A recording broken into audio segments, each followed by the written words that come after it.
মুসলিম উম্মার দুয়ারে করা নাড়ছে বৃহৎ ধর্মীয় উৎসব পবিত্র ঈদুল আজহা। ধর্মীয় ঐতিহ্য ও ভাব গম্ভীর্যের মধ্য দিয়ে আগামী 17 জুন ঈদুল আজহা উদযাপিত হবে। এদিন আল্লাহর সন্তুষ্টির জন্য ইব্রাহিম আলাইহিস সালামের সুন্নত অনুসারে পশু কোরবানি করবেন সামর্থ্যবান ধর্মপ্রাণ মুসল্লিরা। কোরবানি উপলক্ষে পশু কেনাবেচায় ব্যস্ত সময় পার করছেন কোরবানিদাতা ও ব্যবসায়ীরা। এই ঈদুল আজহাকে সামনে রেখে দেশের অন্যান্য স্থানের মতো সিরাজগঞ্জের শাহজাদপুরে জমে উঠেছে কোরবানি পশুর হাট। কিন্তু এবার কোরবানি ঈদকে সামনে রেখে হাটগুলোতে ক্রেতাদের উপচে পড়া ভিড় দেখা গেলেও বিক্রি সেভাবে হচ্ছে না বলে জানিয়েছে গরু খামারি এবং ব্যবসায়ীরা। গত বছরের তুলনায় এবার সব ধরনের পশুর দাম বেশি হওয়ায় হাটে পর্যাপ্ত সংখ্যক পশু থাকলেও বিক্রি তুলনাভাবে অনেক কম।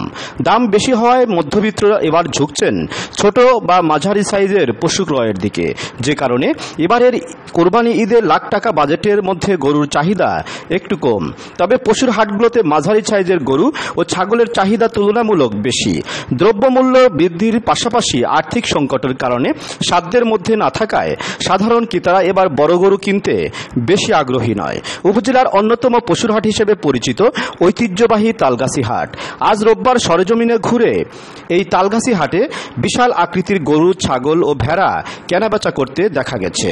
উত্তরবঙ্গের বৃহত্তম তালগাছি পশুর হাট সাধারণত সপ্তাহে একদিন রোববারে বসে। এ সময় উত্তরাঞ্চলের বিভিন্ন অঞ্চল থেকে হাজার হাজার মানুষের উপস্থিতি বেড়ে যায়।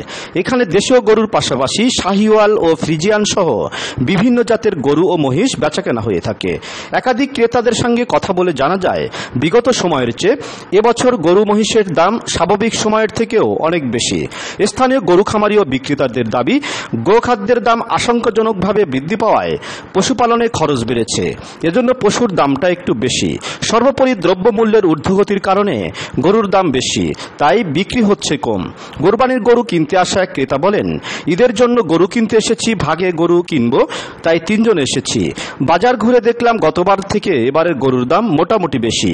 তবে গরুর আকার ও ওজন অনুযায়ী আমরা যে আনুমানিক দাম নির্ধারণ করে থাকি তাতে গরুর দাম বেশি বলে মনে হচ্ছে। তবে হাতে সময় আছে, তাই দেখিয়ে শুনেই কিনবো।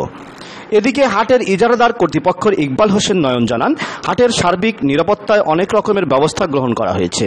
ক্রেতা ও বিক্রেতাদের যেন কেউ কোনো প্রতারিত করতে না পারে সেজন্য রয়েছে নিজস্ব মনিটরিং টিম। ঈদুল আজহার প্রথম হাট হওয়ায় আশানুরূপ কেনাবেচা নাই, এতে ইজারাদার কর্তৃপক্ষ চরম হতাশা প্রকাশ করেছেন। বাজারে লোকজন একটু কম, তারপরে কেনাবেচা মোটামুটি ভালোই আছে। হ্যাঁ, দাম কত কি দাম জিজ্ঞাসা তো এমনি ক্রেতা নাই তাহলে না দুইটা বেচা কি দাম, তাতে দাম পায় খুশি আপনি? আপনি ব্যাপারী না? আপনি কিনছেন?